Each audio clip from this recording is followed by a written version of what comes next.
Is it possible to replace these, your brake pads, without a bleed kit? Definitely is. Let me show you how. Now this process is pretty simple. We're just going to remove the rear wheel, remove the old brake pads, clean the system, push the pistons back in with a little bit of dot fluid. So you will need some dot fluid, and we're going to reinstall the wheel, center the caliper, install the new brake pads, and set the brake up. Let's go. So first up, we're just going to remove the rear wheel with a 6mm Allen key. Remember to turn off your clutch or disengage your clutch if you're your derailleur to make it easier. With 2.5mm Allen key, I'm going to remove this bolt. There may be a lock pin in the back there. Take that out, and then take your brake pads. Next, we're going to clean the caliper.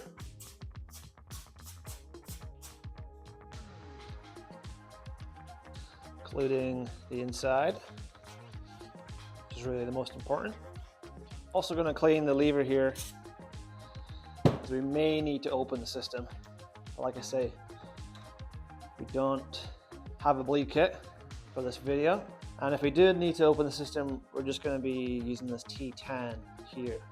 Now I'd highly recommend performing a piston service. I've got another video in depth which will show you how to do that. I'll show you again quick here, and all you need is a 4mm Allen key, Q-tip, and the right brake fluid for your brake. Now if you don't have any brake fluid, and obviously you don't have a bleed kit, then we can form this still just by moving the pistons out into the center of the caliper and then just pushing them back. But putting some dot fluid on with a Q-tip helps the square seals and makes the setup very, very easy, and makes the lever feel a lot better. So if you do have the correct brake fluid, this is some really good stuff to have. If not the end of the world, but you might not have the best feeling brake. So if I grab my 4mm Allen key, put that through the caliper where the disc sit, and I can pump the lever, and you'll see the pistons come out. So this side here is come out first.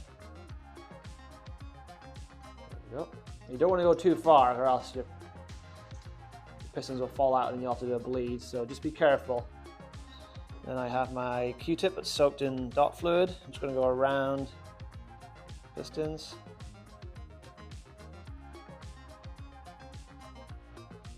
Like I say, this is an extra step, but it will help set the brake up a lot easier. So not needed, but highly recommended.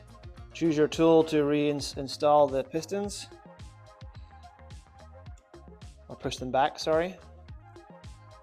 And then once we're done, we can clean it with some soap again and remove any excess brake fluid.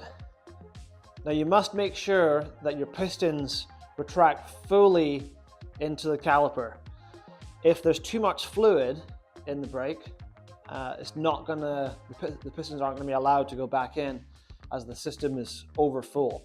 So to counter that, this is where we have to go to the lever and grab your T10. Okay, so with the T10, and if you can't get the pistons retracted, we're just going to loosen this and see if any oils come out. Any oil comes out just like that. Now we can go back down to the caliper and try again, and we can repeat this process until we get the pistons all the way retracted.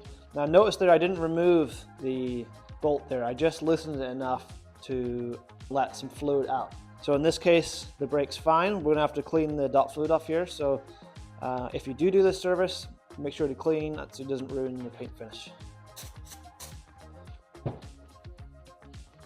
Now in an ideal world, we would have a bleed syringe to put on the lever to act as a reservoir for extra fluid. So if we did have to open the system, there's going to be an extra fluid in the syringe. That means we're not going to get any air in. And then when we set the brake up, we can set it up to the point where the system's completely full with the brake set up, which is going to give you the best brake feel. However, my bleed kit, SRAM Pro bleed kit failed on me. The end part here broke, so hence why I'm showing you can do this service without a bleed kit and save yourself a little bit of money. This is a friend of mine's bike, and he wanted to try out one of these galfer rotors, so I'm just going to undo these bolts here and replace it. Okay, new rotor fitted, so let's install it on the bike. Okay, it's time to install the wheel and the axle. So if we spin the wheel, because this brake was already set up, the disc is in the middle of the caliper. Now there is a line that you can line up, and you just loosen these two bolts to center and make sure the caliper, or the disc, sorry, is directly in the middle of the caliper. Again, I do have a more in-depth video on this, so check that out. So I'll take my brake pads, stick those in. I'm replacing the brake pads, or installing the brake pads after you install the wheel.